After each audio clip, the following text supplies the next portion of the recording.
আজকে কিন্তু আমাদের শহীদদের স্মরণের সভা, কোনো স্লোগান দিবেন না, স্লোগান দিলে আমাদের মহানগরীর থেকে আপনাদের ব্যবস্থা নেওয়া হবে।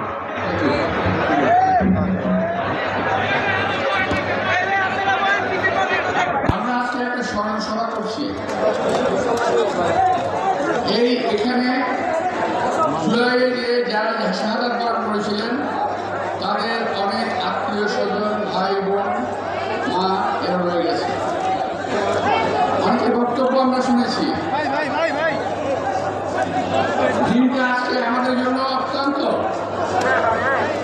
সময়টা আমাদের জন্য অত্যন্ত আনন্দের, কিন্তু দিনটা শহীদদের পরিবারের জন্য ভালো নয়। এই কথাটা একটু আপনাদের মাথায় রাখতে হবে। আপনাদের স্লোগান আমাদের কানে যায়, কিন্তু সেটা ভালো লাগে না। শহীদের বোন বক্তব্য রেখেছে, শহীদের আত্মীয়রা বক্তব্য রেখেছে, শুনেছি, কষ্ট হয়েছে। তো কিছু কথা যে আজকে এই যে শহীদদের বিনিময়ে যে আমরা একটা স্বৈরাচারকে তাড়াতে পেরেছি, এই জন্য আল্লাহর কাছে শুকর পূজা করার দিন আমরা মনে করি। আমরা হাসিনা পরায়ণ এই দেশের মানুষের মঙ্গল বয়ে এনেছে, বহুভাবেই একটি ফেসিস্ট সরকারের পতন হয়েছে। কিন্তু আমরা কিন্তু বারবার একটা কথা বলেছি যে ফ্যাসিস্ট সরকারের কথা বলতে বলতে নিজেরা যেন ফ্যাসিস্ট না হয়ে যায়। আজকে এই সরকার আজকে প্রায় কত মাস, 10 মাস মতো হয়ে গেল, প্রায় 11 মাস এখন পর্যন্ত স্বৈরাচারের দোসরদের সকলের বিচার করতে পারেন না, একজন না। আবার হত্যাকারীদের গ্রেপ্তার করেন নাই। বহু লোক পালিয়ে গেল, আরামের সঙ্গে দেশ ছেড়ে পালিয়ে গেল বহু লোক। অল্প লোক ধরা পড়েছে, তাদেরও বিচার করতেছেন না। 10 মাস কি কম সময়? অনেকে বলেছে 10 মাস তো বেশি সময় না, এটা কম সময়ও নয়। 10 মাসে একজন মা তার বাচ্চাকে প্রসব করেন, গর্ভবতী মা শিশুর জন্ম দেন, আর আপনারা একটা নতুন বঙ্গবন্ধুর জন্ম দিতে পারলেন না। পেরেছেন অবশ্যই। শহীদদের রক্তের বিনিময়ে আজকে কি পেরেছি আমরা? অনেকে আমরা টাকার কুমির হয়েছে। যাদের ঘরে একসময় খাওয়া ছিল না, তারা কিন্তু খাওয়া পাচ্ছি। আপনারা মনে রাখবেন, এই অন্যায়ের বিনিময়ে যা অর্জন করছেন, যা যারা আপনারা ভক্ষণ করছেন, পান করছেন, শহীদদের রক্ত পান করছেন আপনারা। এই কথা মাথায় রাখতে হবে। প্রিয় ভাইয়েরা, এই সরকারের বিশিষ্ট নেতৃবৃন্দ, এই সরকারের বিশিষ্ট উপদেষ্টাবৃন্দ, তারা বিভিন্নভাবে বিভিন্ন অপকর্ম করছে। কি আর বলবো, কার কথা বলবো? লাভ নাই। এই সরকারের মাথা থেকে নিচ পর্যন্ত পচে গিয়েছে। এখন পর্যন্ত যারা, আমি বলছি যে আজকে আমি একটু ভুল করলাম, আমি ধারণা করেছি আমি সরকার বোধ এনসিপি সরকার, আমি ধারণা করেছিলাম, সরি। তো হ্যাঁ, অবস্থার দৃষ্টি মনে হয় এই সরকার বোধ হয় এনসিপি সরকার। কি মনে হয় আপনাদের?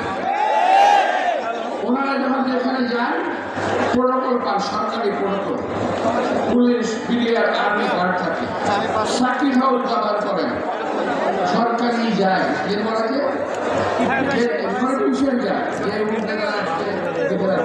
ভাই আমরা তো বহু যাই, বহু গেলাম, ওই আমরা তো পাই না। আমরা তো মন্ত্রী ছিলাম বহুদিন, ঢাকা শহরের মেয়র ছিলাম, ওই আমরা তো পাই না। তো আজকে কারো জীবন দেওয়ার উদ্দেশ্যে বক্তব্য নয়, শহীদদের স্মরণে বক্তব্য। আমি খেয়াল করলাম যে কিছু নেতৃবৃন্দ যখন আলোচনা হচ্ছে, ঐক্যমত্য কমিটির আলোচনা হচ্ছে, সেই আলোচনার পরে কিছু কিছু নেতৃবৃন্দ বক্তব্য রাখেন, বিএনপি নেতৃবৃন্দকে কটাক্ষ করেন। এখানে অনেকেই আছেন, আমাদের বিরুদ্ধে তারা কথা বলছেন বিভিন্নভাবে, আমাদেরকে কটাক্ষ করে আমাদের সম্মান হানি করে কথা বলছেন। যাদের 5ই আগস্টের আগে জীবনও কোনদিন মাঠে দেখা যায় না, কখনোই না। আমরা 17 বছর, অনেকে বলেন আমার বন্ধুরা, আমার সহকর্মী জবাব দিয়েছেন, অনেকে বলেন 17 বছর কোথায় ছিলেন। আরে ভাই, 17 বছর কোথায় ছিলাম? আমি যদি কাউকে জিজ্ঞেস করি, এখানে আমি যদি কাউকে জিজ্ঞেস করি, সে বলবে 17 বছরের মধ্যে এত বছর আমি জেলে ছিলাম, এত বছর পলাতক ছিলাম, এত বছর আন্দোলন করেছি, রাজপথ কাঁপিয়েছি বাংলাদেশে। 17 বছর রাজপথে আন্দোলন করার পরে সরকার ভঙ্গুর হয়েছে, দুর্বল হয়েছে, একদিনেই সরকারের পতন হয় নাই। যারা এই কথাগুলো বলেন, আমি একটা কথা বলি ভাই, খারাপ কথা হবে। যারা এরা কথাগুলো বলেন, আমি বলি না যে আপনারা সাদাত বরণ করেন। আপনাদের গায়ে তো একটা গুলিও লাগে না, আপনাদের পায়ে তো হুচট খাওয়ার চিহ্নও তো নাই, যারা হুচট খেয়েছেন।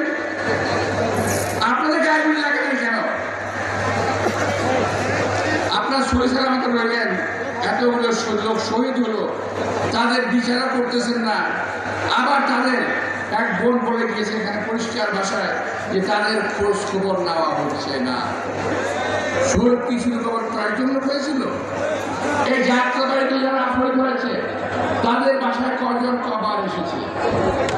যদি সরকার আমাদেরকে সাহায্য করতে না পারেন, পরিষ্কার করে বলে দেন, বিএনপি নয়, বিএনপির বহু নেতা কর্মী প্রস্তুত আছে, তার দায়িত্ব নেওয়া যায়। বহু নেতা কর্মী প্রস্তুত আছে, তার দায়িত্ব নেওয়া যায়। সুতরাং সব শহীদদেরকে এক চোখে দেখতে হবে। বৈষম্য বিরোধী আন্দোলনের কথা বলে এখানে যারা বৈষম্য করছেন, এটাও আমার একটা প্রশ্ন থাকে। বিশেষ বাড়িতে যাবেন, বিশেষ প্রতিষ্ঠানের কথা বলবেন, আর কার কাছে যাবেন, এটা তো হয় না। প্রিয় ভাইরা, আজকে আমি নির্বাচন নিয়ে একটু কথা বলতে চাই। এটাও এই আন্দোলনের ফসল। নির্বাচনের কথা আমরা প্রথম থেকে বলে আসছি, নতুন কিছু নয়। তখন থেকে আপনারা বলছেন নির্বাচন করা যাবে না, আমরা নির্বাচন করা ছাড়া দেশ চালা বুঝতে হবে। আমি বুঝতে পারি না নির্বাচন নিয়ে তো কোনো বেশি কেন, আমি বুঝতে পারি না। আমি একটা জিনিস বুঝতে পারি, জাস্টিস ডিলেড, জাস্টিস ডিনাইড। অর্থাৎ বিচারক যদি দেরি করে, বুঝতে হবে বিচারক রায় খবর দেবে না। এটা বুঝতে পারি আমি। তো আর দেরি করেন না। আমরা জানি দিন ঘোষণা দেবেন, তারিখ ঘোষণা দেবেন, এর পিছনে আপনাদের আবার কোন ষড়যন্ত্র তত্ত্ব লুকিয়ে আছে আল্লাহ বলতে পারে। এটা আমাকে তো তার কারণে হোক, আমি অনেক সন্দেহ করি, যাদের নির্বাচনী তারিখ ঘোষণার পিছনে অনেক ষড়যন্ত্র আছে, এরপরেও ষড়যন্ত্র আছে। আমি এখনো মনে করি নির্বাচনকে তারা সুষ্ঠু না হওয়ার জন্য যত প্রক্রিয়া আছে তারা সেগুলো করার চেষ্টা করবে। মানুষকে বোঝাবে যে বিএনপির বিরুদ্ধে ভুল বোঝাবে তারা মানুষকে। কিন্তু বিএনপি 17টা বছর আন্দোলন করেছে, আমরা দরকার পড়লে আরো 17 বছর আন্দোলন করবো, কিন্তু কোনো সমস্যা নাই আমাদের। বিএনপি আন্দোলন করে, বিএনপি হুচড়ছে, বিএনপি জেল খেতে, বিএনপি গুম হয়ে আমাদের অভ্যাস হয়ে গেছে। আমাদের আর কোনো ভয় নাই, আমাদের আর কোনো সমস্যা নাই ইনশাআল্লাহ। আমি এখানে মাঠে যারা আছেন তারা সবাই মোটামুটি জেলে গেছেন, পলাতক ছিলেন। আমার সঙ্গে বহুবার দেখা হয়েছে। এখন 17 বছর আমরা কি করেছি এই জগতে গেলে প্রথম সারি যারা আছে একজন করে জিজ্ঞেস করে তার বলে আমরা কি করেছি। চাই না, আমি বলতে চাই নির্বাচন নিয়ে যারা কথা বলছেন, আমি একটি গুরুত্বপূর্ণ দলের কথা বলতে চাই। আমরা দাম দিই, আমাদের দাম না দিলেও আমরা দাম দিই। সকল রাজনৈতিক দলের প্রতি আমাদের শ্রদ্ধা আছে। সেই দলটির কথা বলতে চাই যে তারা বিএনপি যেটা বলে তার উল্টোটা তারা করতে চায় সবসময়, অথচ এরা কোনোদিন দেশের মন্ত্রী মিনিস্টার হওয়ার স্বপ্ন কখনো দেখতে পারে নাই। এরা একটা পরবেশার মতো অনেকটা, কখনো আওয়ামী লীগের ঘাড়ে পাড়া দিয়ে মন্ত্রী হন, আবার কখনো বিএনপি ঘাড়ে বার হয়ে মন্ত্রী হন। এখন শহর হয়েছে এনসিপির ঘাড়ে, এখন এনসিপির ঘাড়ে শহর হয়েছে, কোনো লাভ হবে না। একটি কথা আপনাদেরকে আমি বলতে চাই, অনেকটা গল্পের মতো মনে হবে, অনেকটা গল্পের মতো মনে হবে। আমি যখন এই 17 বছরে বহুবার জেল খেটেছি, একবার এক নাগারে 2 বছর, ঠিক না 22 মাস প্রায়। ওই সময় জামাত ইসলামের আমির নিজামী সাহেব, তারপর সেক্রেটারি জেনারেল সাহেব মুজাহিদ ইসলাম, মুজাহিদ সাহেব, দিলাওয়ার হোসেন সাইদি সাহেব, ডক্টর তাহের সাহেব সহ অনেকেই আমরা একসঙ্গে গেছিলাম 2 বছর। 2 তারাবির নামাজ জেলখানায় করেছি। আমার সুযোগ হয়েছিল সাইদি সাহেবের নিজামী সাহেবের সঙ্গে বসার, কথা বলার, দেখেছি অত্যন্ত ভালো লোক, শুনেন অত্যন্ত ভালো লোক। আমি এই মাঠে থেকে বলতে চাই,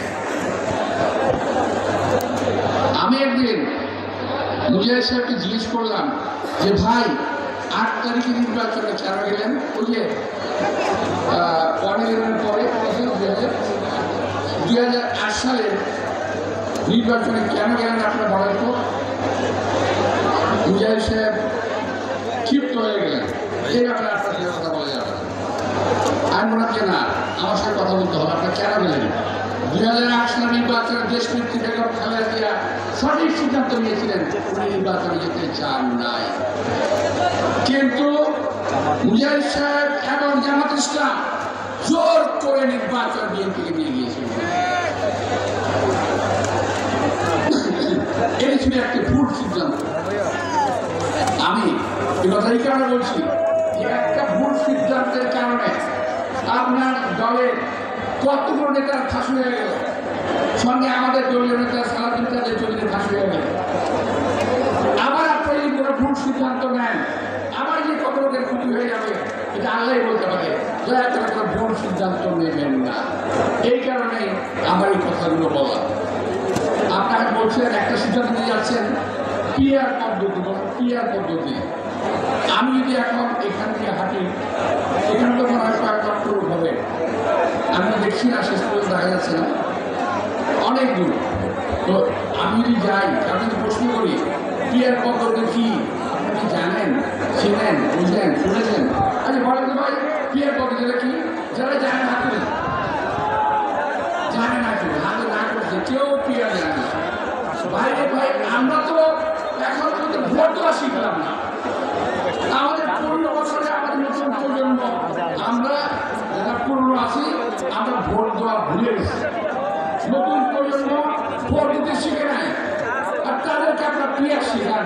আগে ভোট দেওয়া শিখান, ভোট দেওয়া, আগে ভোট দেওয়া শিখান, পরে পিআরের কথা বলেন। নতুন নতুন কথা বলে জনগণকে দয়া করবেন না। এই পিআর পদ্ধতির পিছনে উদ্দেশ্য আছে। উদ্দেশ্য হলো কেউ বলবে করবো, কেউ বলবে করবো না, অর্থাৎ এক পর্যায়ে বলবে এই কারণে নির্বাচন হচ্ছে না, সুতরাং আরো কিছুদিন সময় বাড়াই দিতে হবে। এই সমস্ত বাংলার ফাইদানি ছাড়ে, এগুলো ছাড়েন। এই দেশের লোক যেই পদ্ধতিতে ভোট দিয়ে অভ্যস্ত, সেই পদ্ধতিতেই ভোট হবে। এই দেশের লোককে ইপিএফ পদ্ধতি খাওয়াতে চাইছিল হাসিনা, এই দেশের লোক ঢিলে নাই ইপিএফ পদ্ধতি। সুতরাং আমাদের পিআর পদ্ধতিতে ঢিলবে না, এটা আপনারা মনে রেখে উল্টা পাল্টা কথা বলেন না। আমি আবারও বলি, আবারও জাতি আপনারা ভুল করবেন না, আবার আপনার লোককে ফাঁসি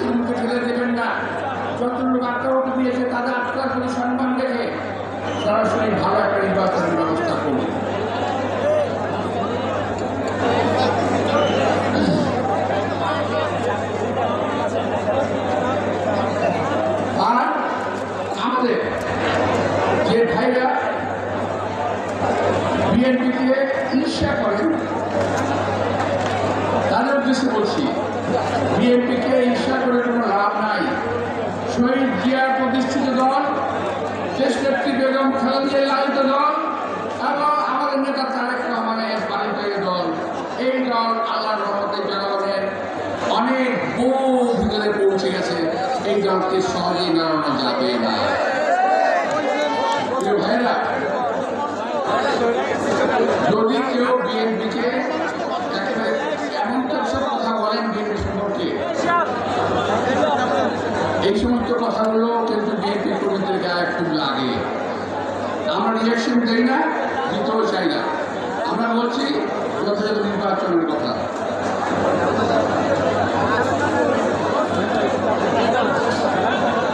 আজকে আপনাদের সবাইকে আমি দুঃখিত, আপনাদের সবাইকে আন্তরিক শুভেচ্ছা ধন্যবাদ জানিয়ে, যদি কেউ আমার পক্ষে আঘাত পেয়ে থাকে, আমার প্রার্থনা করে